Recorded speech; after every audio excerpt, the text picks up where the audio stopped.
This for the United States Championship, LA Knight versus Jacob Fatu. LA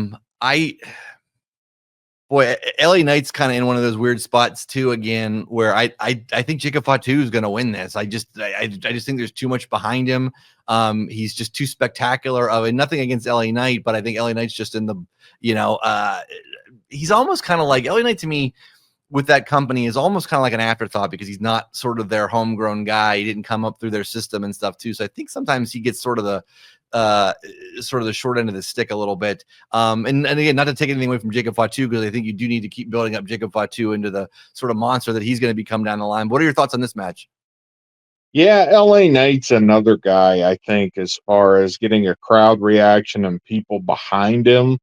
You could argue that he deserves maybe a shot at one of the bigger titles instead of the Intercontinental title. And not only the Intercontinental title, like you said, likely a loss unless Solo Sikoa somehow messes things up. Right. Or, something like that happens. In a straight up match, Jacob Fatu probably all day. And rightly so, because he seems like when you're building for the future, I think both of them should be key parts of the future.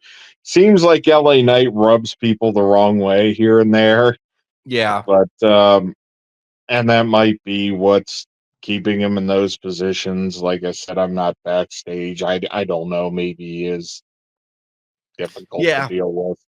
There's something with LA Knight just not quite clicking with the the higher ups there or whatever, because it seems like he was probably about as over as he was going to get, and they didn't really do a whole lot with it when he was at that sort of peak. And I love LA Knight. This is, like I said, this is sort of a really talk about a kind of a self-made kind of guy in terms of the wrestling industry and stuff too. We're only talking, this guy's only a few years removed from being in the NWA on YouTube, wrestling for 50 people in the studio. So, he's done a hell of a job getting that character over.